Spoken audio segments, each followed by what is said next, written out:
ইমামের পরে ভার দিবেন, দিতে পারবে তো? ওকে জিজ্ঞাসা করেন, ওকে জিজ্ঞাসা করবেন, ইমাম সাহেব আমাদের যত ভুল টুল আবার করে নিতে হবে, কিন্তু কোন বেটা কোনদিন লাগেনি। তাহলে আল্লাহ রসুলের ইমামতিতে মুনাফিকরা নামাজ পড়েছে, তার বেঁচে যেত সব। শরীয়তের কোনো ভিত্তি নাই। আপনাকে খালি পরিচালনা করতে হবে, ড্রাইভার মাত্র। আপনাকে আপনি শুধু অনুসরণ করুন, কেউ কাউকে বোঝা যাবে না, এটা হাদিসে কোনো কিছু না। ইমাম সাহেব যদি ভুল করে সুবহানাল্লাহ বলতে হয় না? হ্যাঁ, কেন বলবেন?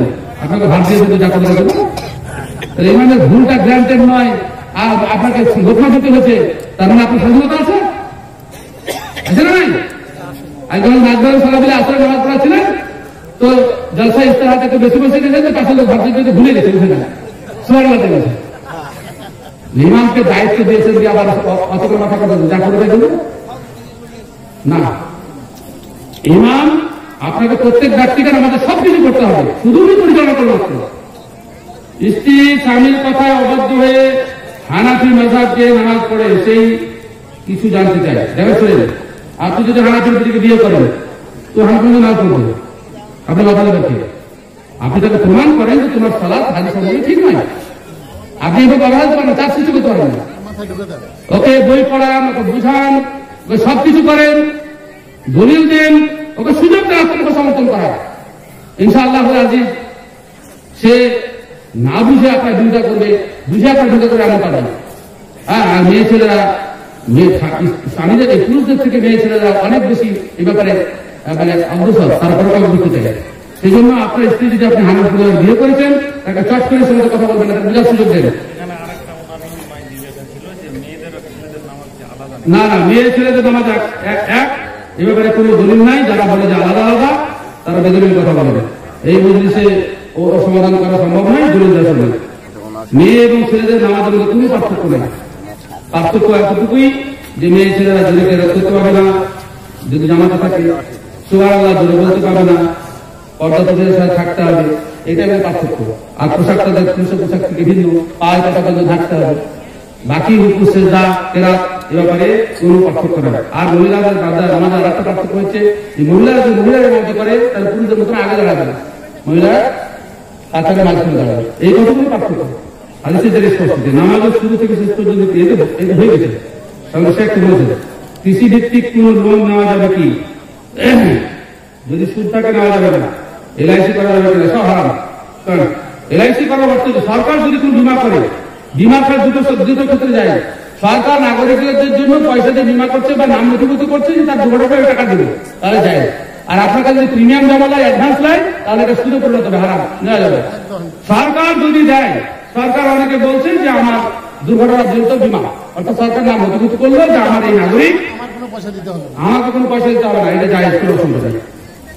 আমি যদি জমি বন্ধক নেই তাহলে এটা হালাল হবে। জমি বন্ধক নিতে পারে, বন্ধক শব্দের অর্থ কি? সিকিউরিটি। অর্থাৎ আপনি তাকে ঋণ দিয়েছেন, টাকা দিবে কে দিবে না, সেজন্য আপনি সিকিউরিটি সব জমিটা রাখছেন, দলিল রাখছেন। তো এটা আপনাকে জমি চাষ করতে হবে, জমি ফেলে রাখা যাবে না।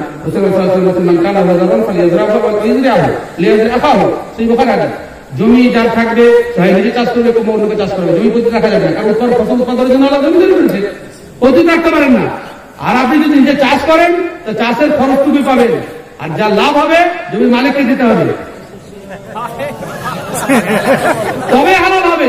আর আপনি যদি লাভটা ভোগ করেন তো আপনি সুদ খেলেন, কারণ আপনি ঋণ দিয়েছেন আপনি থেকে।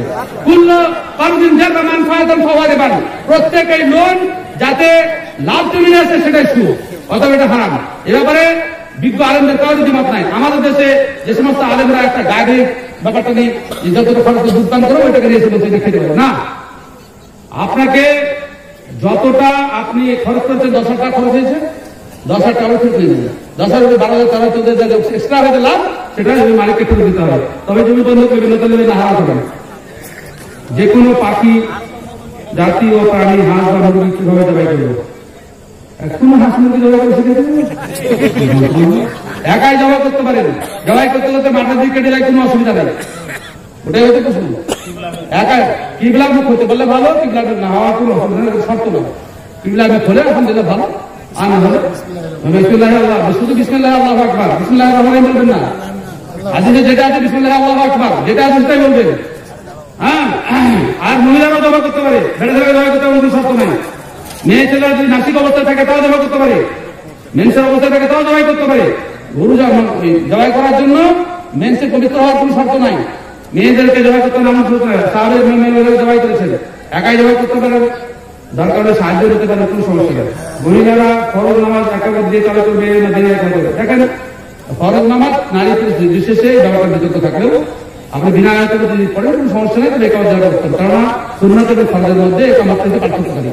সেজন্য ফরজ নামাজ পুরুষ পড়ুক এবং নারী পড়ুক একাবার দিয়ে পড়বে। মেয়েরা কিভাবে নামাজ পড়বে তার বিস্তারিত একই জিনিস ধরে ফেলে সব একই প্রশ্ন। জয় রঘুনাথ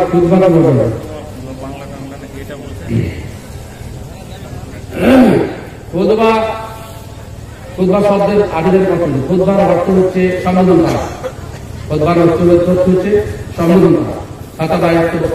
আরবি শব্দ যারা অর্থ হচ্ছে সম্বোধন করা। তাহলে সম্বোধনকারী কেউ থাকবে, তাকে আমরা খতিব বলি। আর যারা শুনছে তারা হচ্ছে মাকতুব কিংবা সম্বোধিত ব্যক্তিগত। তাহলে আমি যখন কোনো কথা বলবো সম্বোধন করা, তখন তো যারা শুনছে তাদেরকে বুঝতে হবে। হ্যাঁ, যারা শুনছে তাকে বুঝতে হবে। সেজন্য আল্লাহ তাআলা কোরআনে বলছেন,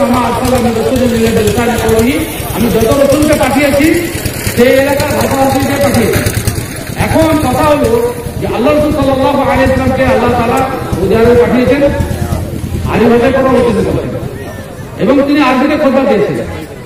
এই হিসাবকে দলিল করে যারা বলেন যে আরবি ছাড়া খুতবা দেওয়া যাবে না, ঠিক আছে, ওনার তর্ক বলছেন না, 2 মিনিট কি ব্যাপার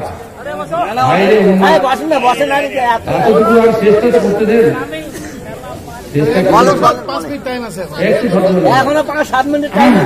আমি যেটা বলতে চাইছি সেটা হচ্ছে যে যারা বলছেন যে আরবি ছাড়া খুতবা দেওয়া যাবে না, আমি তর্কের খাতে ধরলাম যে আল্লাহ খুতবা দিচ্ছেন আরবিতে, আরবি ছাড়া খুতবা দেওয়া যাবে না। খোদবার পাশে ধুই পড়া হাতে বাংলায় খোদা দিচ্ছি কেন? এটা কেন দিয়েছে? কেন দিয়েছে? বুঝে লাগবে না, উত্তর দেবো না, একটাও না, পুরো উত্তর দেবে না। আমি বলে দিচ্ছি একটা উত্তর দেবো না, বেতন নেওয়া যাবে না, পুরো উত্তর দেবো না। ইমাম বেতন নেওয়া যাবে না, পরে বেতন দেবে, আজকে উত্তর দেবো না। আমি কথা বললাম যাকে সে বুঝতেই পারলো না।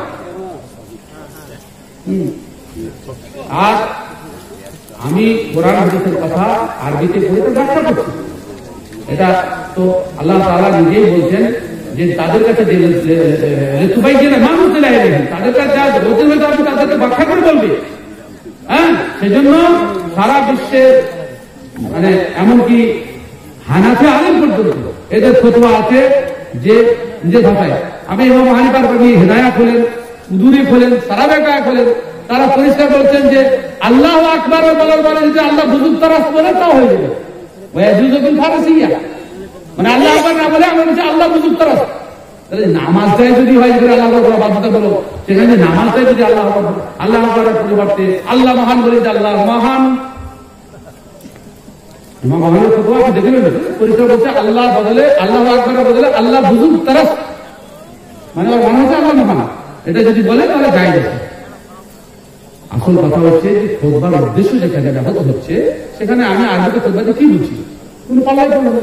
তাহলে যে জিনিস লাভের নয় সে জিনিস কি করে অনুমোদন করে তারা কিছু মানুষ নিজেও বোঝে না, অনেকে খোদবা এমনি দেখে দেখি করছে, নিজেও আলোচনা করে, এই কোন কথা। সেজন্য যখন দেখলে যে মানে পাবলিককে ঠেকানো যেছে না, তখন মেম্বারের পাশে দাঁড়িয়ে দাঁড়িয়ে খোদা শুরু করে ওরা পশ্চিম বাংলায় শুরু হয়েছে। তোমার এটা অনুমোদন করতে পেলে এক খোদা বাদে 2 খোদা দিচ্ছ তুমি, একটা বাংলাতে একটা আরবি, অথচ সুন্নাত মেনে নিলে এসব কোনো সমস্যা থাকে না। আলহামদুলিল্লাহ, যদি খুতবা আরবি ছাড়া জায়েজ না হয় তাহলে আল্লাহ রাসূল যে খুতবা দিয়েছেন সেই খুতবা আরবিতে দিতে হবে, এটা হয়তো বলে না, তারপর দিয়ে হয়তো বোঝায়, এটা তো চেষ্টা করে। যাই হোক, এই মজলিসে সব দলিল দেওয়া সম্ভব নয়।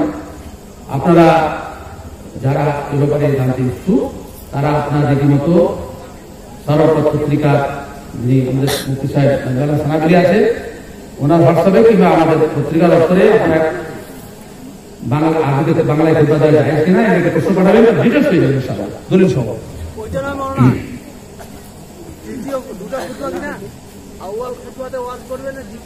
না, দুটো খুতবাতেই বক্তব্য দিতে হবে, দুই খুতবাতেই বক্তব্য দিতে হবে। না, অধিকাংশ আলেমের মজা না, জানানো সেজন্য দুই খুতবাতেই বক্তব্য দিতে হবে। আলহামদুলিল্লাহ, আলহামদুলিল্লাহ, আব্দুল্লাহ সালাফিদের ব্যতিক্রম হয়। আমরা কিছু বেশিরভাগ অংশ প্রথম খুতবাতে, দ্বিতীয় খুতবাতে বেশ কিছু বক্তব্য দিই, তারপর খুতবা শেষ করি। একটা প্রশ্ন আটকা রেখে বলেন তো, আপনাকে কবে পাওয়া যাবে? আর লিখে পাঠান, লিখে পাঠান। আমি এতগুলো লোক আছে বিভিন্ন জায়গায় পাওয়া যাবে না, একটু বলেন ওটা একটা প্রশ্ন উত্তর। কেন করে দেবেন? করে দেবে, শুনতে দেবেন। বাংলাদেশে চালু হয়েছে, মহিলাদের জন্য মসজিদ করতে পারেন, মহিলারা যদি নামাজ পড়ে সেখানে কোনো সমস্যা নেই। আর কিছু বলবো না। তোমাদের কাজ হচ্ছে বেশি প্রশ্ন করা। আল্লাহ বলেছেন বেশি প্রশ্ন করিও না, তোমাকে বেশি প্রশ্ন করতে চাও না। রসুল বেশি প্রশ্ন করতে নিষেধ করেছেন, আর তোমার বেশি প্রশ্ন করে চলে সুবহানাকা লা ইলমা লানা ইল্লা মা আল্লামতানা।